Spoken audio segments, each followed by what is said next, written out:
नमस्कार. कामगार कायद्याच्या अतिमहत्त्वाच्या क्वेश्चन आन्सर सिरीजमध्ये तुमचं पुन्हा एकदा स्वागत आहे. पहिले 15 प्रश्न आपण याच्या आधीच्या व्हिडिओमध्ये रेकॉर्ड केलेले आहेत. ते तुम्हाला आपल्या चॅनलवरती भेटून जातील. कामगार कायद्याच्या प्लेलिस्टमध्ये चेक करून घ्या.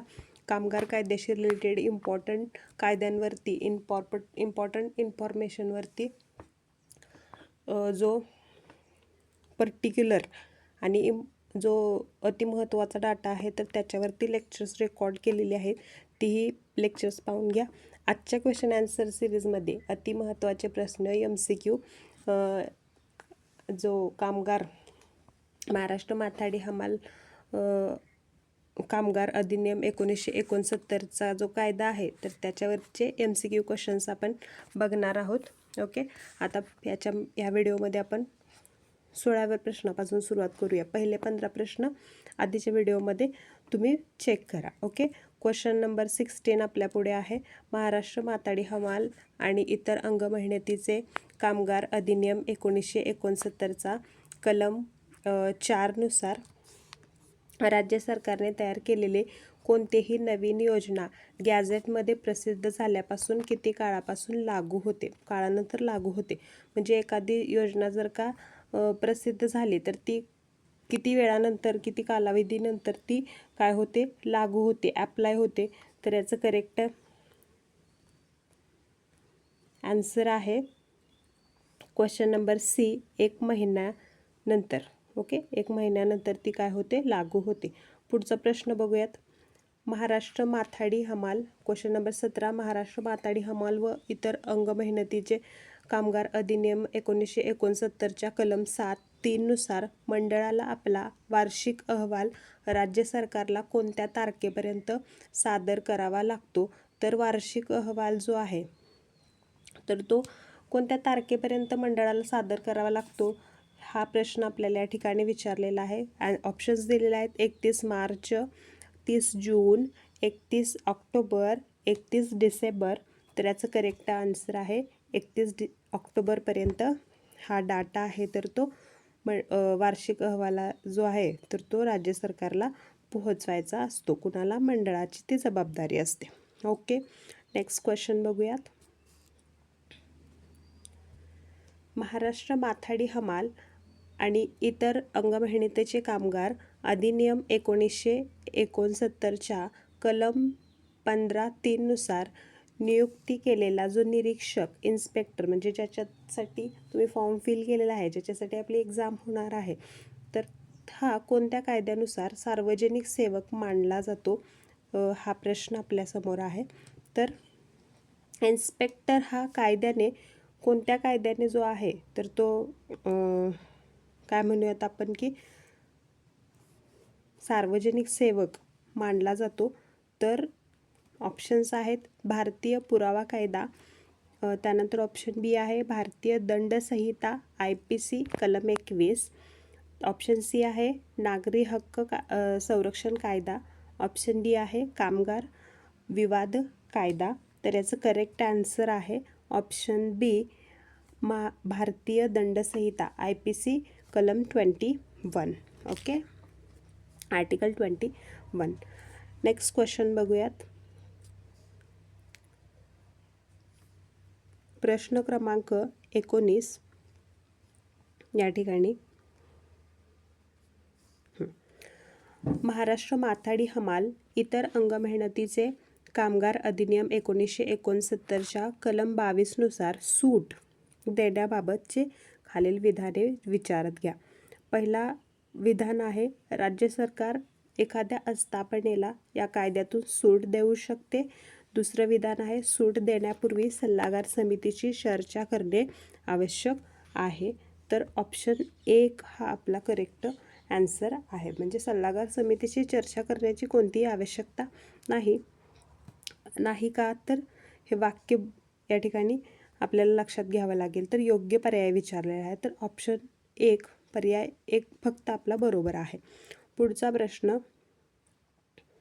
Question number 20. महाराष्ट्र माथाडी हमाल आणि इतर अंगमेहनतीचे कामगार अधिनियम 1969च्या कलम 3(3) नुसार योजनेतील नियमांचे पहिल्यांदा उल्लंघन केल्यास किती शिक्षेची तरतूद दिलेली आहे? सपोज जे पण योजनेचे नियम आहेत त्याचे पहिल्यांदा उल्लंघन केल्यानंतर किती शिक्षा, काय पॅनल्टी लागू शकते, हे आपल्याला या ठिकाणी विचारलेलं आहे.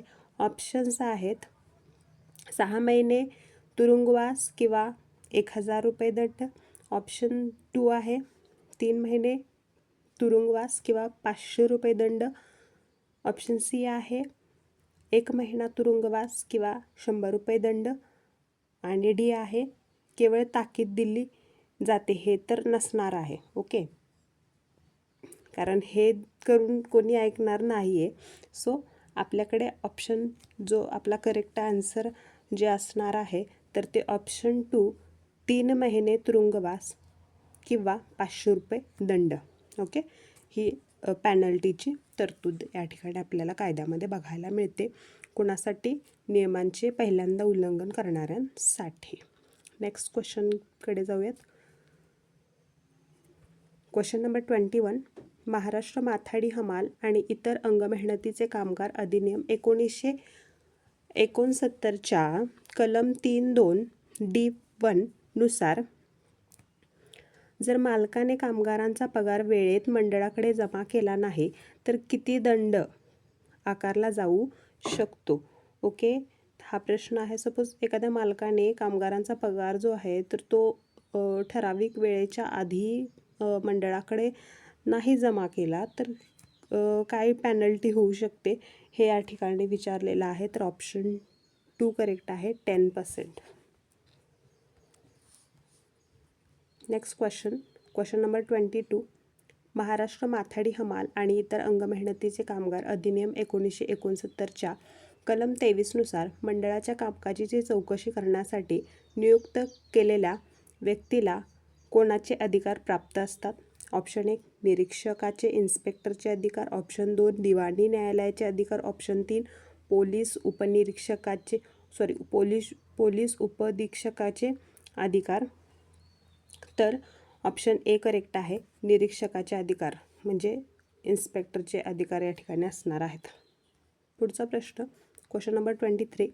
महाराष्ट्र माथाडी हमाल आणि इतर अंगमेहनतीचे कामगार अधिनियम 1969च्या कलम 27(अ) नुसार कोणाविरुद्ध कायदेशीर कारवाई करता येत नाही?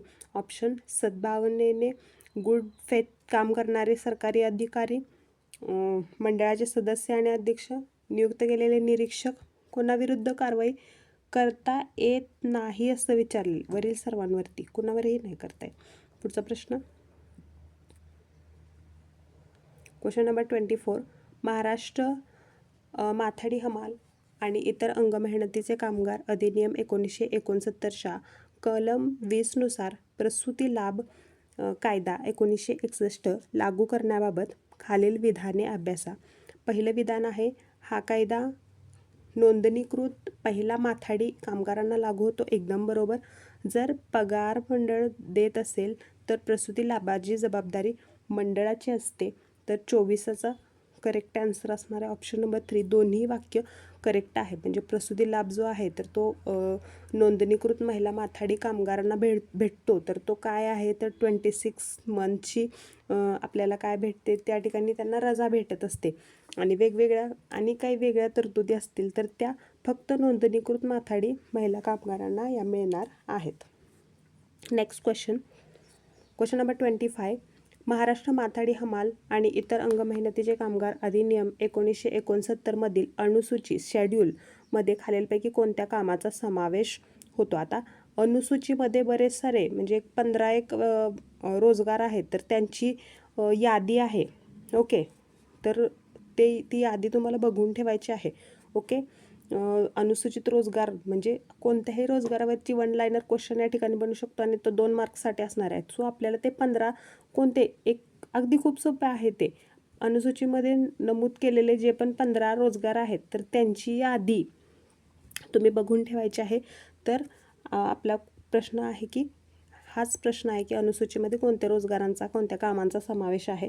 तर ह्यावरील सर्व कामांचा आहे. मिठागरे असतील, मत्स्य उद्योग असेल, कांदा बाजारपेठ असेल, ह्या सगळ्यांचाच या ठिकाणी उल्लेख आपल्याला बघायला मिळतो.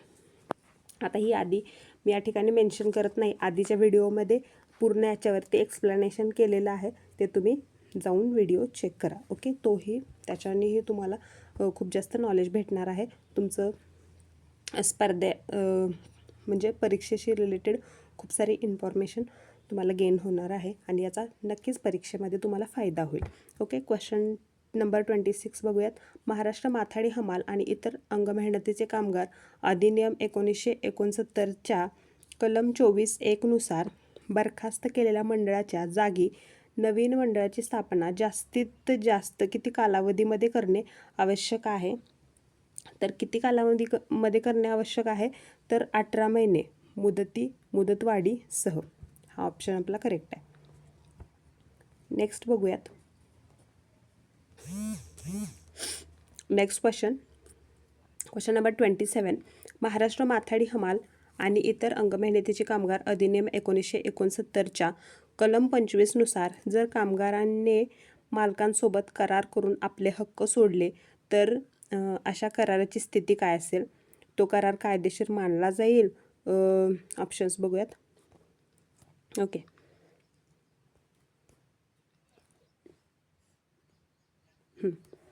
तो करार कायदेशीर मानला जाईल, तो करार शून्य अवॉइड मानला जाईल, तो करार 1 वर्षासाठी वैध असेल का करारावर कामगारांची सही असल्यास तो अंतिम मानला जाईल? याच करेक्ट आन्सर असणार आहे. तो करार काय मानला जाईल? शून्य, वाईड मानला जाईल, वाईड. ओके, कुठला करार वाईड मानला जाईल? पुन्हा एकदा बघूया. कामगारांनी मालकासोबत करार करून आपले हक्क सोडले तर अशा कराराची स्थिती. हे कधीही पॉसिबल नाही, म्हणजे कामगार कधीही म्हणणार नाही की मालकाला भेटून की मला माझे हक्क नको आहेत. सो हा कसला करार असणार आहे? वाईड असणार आहे. हा कधीही गृहीत धरला जाणार नाही. ओके, पुढचा क्वेश्चन बघूया. हा बेसिक आहे, अगदी कॉमन सेन्सनेही हा क्वेश्चन आपल्याला सुटू शकतो. पुढचा बघूया. Question number 28. महाराष्ट्र माथाडी हमाल आणि इतर अंगमेहनतीचे कामगार अधिनियम 1969चा कलम 28(2) नुसार बनलेले नियम विधिमंडळासमोर किती दिवसांच्या कालावधीसाठी ठेवणे आवश्यक आहे? याचं करेक्ट आन्सर डायरेक्ट बघूया, 30 दिवसांसाठी. Next question. महाराष्ट्र माथाडी हमाल इतर अंगमेहनतीचे कामगार अधिनियम 1969च्या कलम 6(2) नुसार मंडळाची बोर्डची कायदेशीर स्वरूपाबद्दल काय सत्य आहे?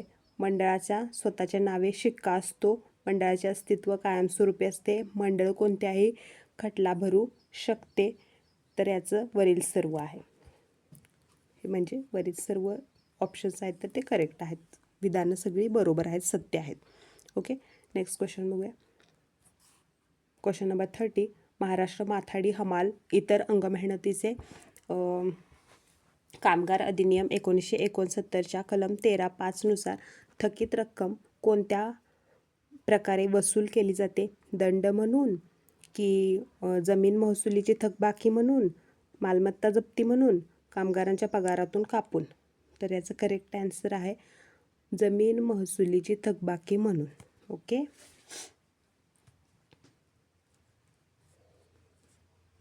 Next question.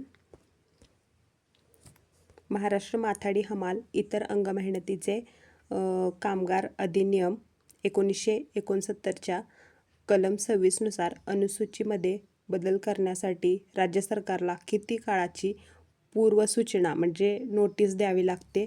तर किती काळाची नोटीस द्यावी लागते? तर 3 महिन्यांची नोटीस द्यावी लागते. Next question.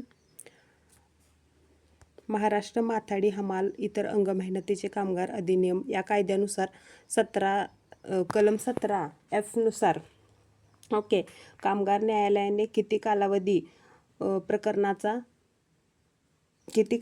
प्रकरणाचा निपटारा करण्याचा प्रयत्न केला पाहिजे? म्हणजे एखादी केस आहे तर ती किती कालावधीमध्ये संपवली पाहिजे अशी तरतूद आहे, तर ती 3 महिन्यामध्ये. ओके, नेक्स्ट क्वेश्चन बघूयात. Question number 23. महाराष्ट्र माथाडी हमाल आणि इतर अंगमेहनतीचे कामगार अधिनियम 1969च्या कलम 2(11) नुसार 2 मध्ये व्याख्या आहेत. 11 नुसार असुरक्षित कामगार अनप्रोटेक्टेड वर्कर म्हणजे काय? जो केवळ शारीरिक कष्टाची मॅन्युअल वर्क करतो, जो अनुसूचित कामगारात अनुसूचित रोजगारात काम करतो किंवा कामावर घेतला जाणार आहे. तर याचं करेक्ट आन्सर आहे 2. आता अंग मेहनत करतो किंवा मॅन्युअल वर्क करतो किंवा डोक्यावर ओझे वाहून ने-आण करतो यांना काय म्हणतो? माथाडी कामगार म्हणतो. पण याच्यामध्ये सुद्धा माथाडीमध्ये सुद्धा असुरक्षित म्हणजेच अनप्रोटेक्टेड कोणाला म्हणायचं आहे? तर जो अनुसूचित रोजगारात काम करतो. तर अनुसूचित रोजगारांची यादी चेक करा. हे मगाशी मी तुम्हाला सांगितलं आहे, जे पण काही 15 अनुसूचित रोजगार आहेत, म्हणजे मत्स्य उद्योग असेल, खोके निर्मिती असेल किंवा बाजार समिती असेल, हे जे पण काही असंघटित रोजगार क्षेत्र आहे, तर त्यांच्यामध्ये काम करणारे जे पण वर्कर्स आहेत त्यांना अनप्रोटेक्टेड वर्कर्स असं म्हटलं जातं. Next question number 34. Maharashtra Mathadi हमाल आणि इतर अंग मेहनतीचे कामगार अधिनियम 1969च्या कलम 6 नुसार नियुक्त केलेली व्यक्ती मंडळाचे मानधन कोठून दिले जाते? जी व्यक्ती नियुक्त केली जाते, ओके, तर त्याला मानधन कुठून मिळतं? तर ऑप्शन नंबर 2, बोर्डाच्या निधीतून, म्हणजे मंडळाच्या निधीतून, बोर्डाच्या जो फंड आहे तर त्याच्यातून त्याला मानधन दिलं जातं. Next question number 35. Maharashtra Mathadi हमाल आणि इतर अंग मेहनतीचे कामगार अधिनियम 1969च्या कलम 18 नुसार माथाडी कामगारांना कोणत्या कायद्याअंतर्गत कामगार मानले जाते? म्हणजेच कामगाराची डेफिनेशन जे आहे तर त्याच्या संदर्भात आपल्याला सेंटेन्स दिलेले आहे. तर कशानुसार कामगार मानले जाते? तर कामगार भरपाई कायदा 1923, वर्कमॅन्स ॲक्ट जो आहे तर त्याच्यानुसार आपल्याला माथाडी कामगारांना कोणत्या कायद्याअंतर्गत कामगार मानले जाते हे विचारलेलं आहे. नेक्स्ट क्वेश्चन बघूया. Question number 36. महाराष्ट्र माथाडी हमाल आणि इतर अंग मेहनतीचे कामगार अधिनियम 1969चा कलम 10 नुसार मंडळाचा सदस्य राजीनामा कोणाकडे देतो? मंडळाचा सदस्य आहे तर तो आपला राजीनामा कोणाकडे देतो? तर मंडळाचा सदस्य त्याचा राजीनामा राज्य सरकारकडे देतो. ऑप्शन नंबर सी, राज्य सरकारकडे देतो. ह्याच्यातले जे पण काही की नोट्स आहेत, ओके, व्हिडिओ बघताना पेन पेपर घेऊन बसा. जे पण काही इम्पॉर्टंट काही गोष्टी वाटत आहेत की शॉर्टमध्ये मेन्शन करून घ्या, ज्याला आपण रनिंग शॉर्ट नोट्स म्हणतो, जेणेकरून एक्झामच्या आधी क्विक रिव्हिजनसाठी ते हेल्पफुल ठरेल. ओके, नेक्स्ट क्वेश्चन बघूया. महाराष्ट्र माथाडी हमाल आणि इतर अंग मेहनतीचे कामगार अधिनियम 1969चा कलम 13(2) नुसार चौकशी दरम्यान पुराव्याबाबत खालीलपैकी काय सत्य आहे? मंडळ शपथेवर साक्ष देऊ शकते, मंडळ प्रतिज्ञापत्रावर पुरावे स्वीकारू शकते, ही चौकशी न्यायालयीन कामकाज मानली जाते. तर हे 2 म्हणजे ऑप्शन आपण बघूयात. जवळपास हे सर्वच ऑप्शन आहेत तर ते करेक्ट आहेत. सत्य विचारले वरील सर्व, ओके, हे सगळेच करेक्ट आहेत. मंडळाच्या शपथेवर साक्ष मिळू शकते, पुरावा म्हणून काय काय गृहीत धरलं जातं. त्यानंतर मंडळ प्रतिज्ञापत्रावर पुरावे स्वीकारू शकतं किंवा चौकशी न्यायालयीन कामकाज मानलं जाऊ शकतं. ओके, ह्या गोष्टी या ठिकाणी लक्षात ठेवायच्या. नेक्स्ट क्वेश्चनकडे जाऊयात. महाराष्ट्र माथाडी हमाल आणि इतर अंग मेहनतीचे कामगार अधिनियम 1969च्या कलम 6(7) नुसार कोणाला प्रवास भत्ता आणि दैनिक भत्ता दिला जातो? तर या ठिकाणी ऑप्शन्स दिलेले आहेत. केवळ सरकारी प्रतिनिधींना, केवळ मालक कामगार प्रतिनिधींना, सरकारी प्रतिनिधी सोडून सर्व सदस्यांना समान, केवळ अध्यक्षांना. तर या प्रश्नाचं काय प्रश्न विचारला आहे? तर या कायद्यानुसार कोणाला प्रवास भत्ता आणि दैनिक भत्ता दिला जातो? प्रवास भत्त्याची आणि दैनिक भत्त्याची गरज कोणाला आहे? तर याचं करेक्ट आन्सर आहे ऑप्शन बी, केवळ मालक आणि कामगार प्रतिनिधींना. आपल्याला वाटू शकतं जरी त्रिपक्षीय आहे आणि तिघांचे तिन्ही प्रतिनिधी जे आहेत तर ते समसंख्येनं आहेत, परंतु याच्यामध्ये ही गोष्ट थोडीशी ऑडवाड आहे. म्हणजे मालकाला आणि कामगार प्रतिनिधींना, मालक प्रतिनिधींना आणि कामगार प्रतिनिधींना फक्त प्रवास भत्ता आणि दैनिक भत्ता मिळतोय. सरकार प्रतिनिधींना भेटत नाही. आपल्याला वाटू शकतं वरील सर्व सदस्यांना समान, पण तसं नाही आहे. याचं करेक्ट आन्सर आहे केवळ मालक आणि कामगार प्रतिनिधींनाच हा दैनिक भत्ता भेटतो. Next question number 39. Maharashtra Mathadi हमाल आणि इतर अंग मेहनतीचे कामगार अधिनियम 1969चा कलम 14(2) नुसार सल्लागार समिती कोणाचे प्रतिनिधित्व असते? तर सल्लागार समितीवरती कोणाचे प्रतिनिधित्व असतं? कामगार, मालक आणि कामगारांचे प्रतिनिधी, त्यानंतर राज्य विधिमंडळाचे सदस्य MLAs, MLCs, ओके, किंवा राज्य सरकारचे प्रतिनिधी. तर हे सगळेच आहेत. वरील सर्व हे लक्षात ठेवायचं आहे या ठिकाणी आपल्याला. क्वेश्चन नंबर 40 बघूया. महाराष्ट्र माथाडी हमाल आणि इतर अंग मेहनतीचे कामगार अधिनियम 1969च्या कलम 27 नुसार सर्व साधारण गुन्ह्यासाठी सलग उल्लंघन झाल्यास दररोज किती दंड? म्हणजे पहिल्यांदा मागे एक क्वेश्चन होता, त्याच्यामध्ये आपण बघितलं की एकदा गुन्हा झाला, पहिल्यांदा गुन्हा झाला तर त्याच्यासाठी काय पेनल्टी आहे. परंतु सपोज गुन्हा झाला आणि तो गुन्हा कंटिन्यू, म्हणजे दंड देऊन, सूचना देऊन सुद्धा तो गुन्हा कंटिन्यू राहिला, तर त्याच्यासाठी दररोजची किती पॅनल्टीची तरतूद या ठिकाणी आहे तर हे विचारलेलं आहे. तर 100 रुपये प्रतिदिन. ओके. आता तुम्हाला क्वेश्चन नंबर जो 41 आहे. ओके, क्वेश्चन नंबर कोणता? 41. काय क्वेश्चन नंबर 41 आहे? महाराष्ट्र माथाडी हमाल आणि इतर अंग मेहनतीचे कामगार अधिनियम 1969च्या कलम 1(3) नुसार हा कायदा कोणाला लागू होतो? तर याचं ॲन्सर तुम्ही कमेंटमध्ये सांगायचं आहे. आणि व्हिडिओला लाईक करा, शेअर करा, कमेंट करा. व्हिडिओ हेल्पफुल ठरला असेल तर तुमच्या मित्रमैत्रिणींपर्यंत ही पोचवा, जेणेकरून त्यांनाही याचा फायदा होईल. इथून पुढचे 41 अप टू 100 क्वेश्चन्स नेक्स्ट व्हिडिओमध्ये येणार आहेत. सो चॅनलला सबस्क्राईब करून बेल आयकॉन प्रेस करून ठेवा. Okay, thank you.